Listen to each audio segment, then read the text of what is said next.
Welcome to Not Milk Never Milk. Subscribe if you're lactose intolerant.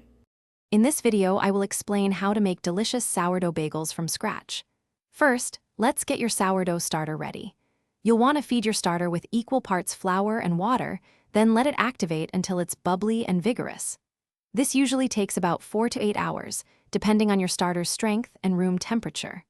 A strong, active starter is key for a good rise and that classic chewy texture. Now let's mix our bagel dough. In a large bowl, combine your active sourdough starter, bread flour, water, salt, and a small amount of malt syrup or sugar. Knead the dough thoroughly for about 10 minutes until it's smooth and passes the window pane test.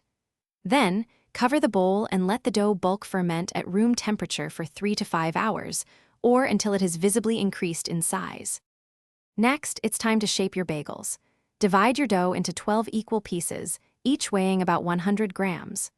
Roll each piece into a smooth ball, then use your thumb or a dowel to create a hole in the center, stretching it gently to about 1.5 inches wide.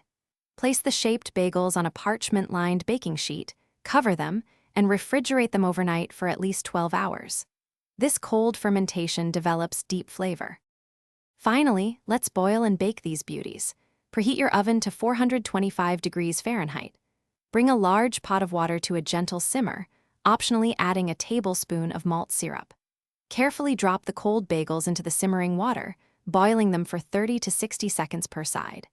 Transfer them to your hot baking stone or sheet and bake for 18 to 20 minutes, or until they are beautifully golden brown and have a crisp crust. Enjoy your homemade sourdough bagels.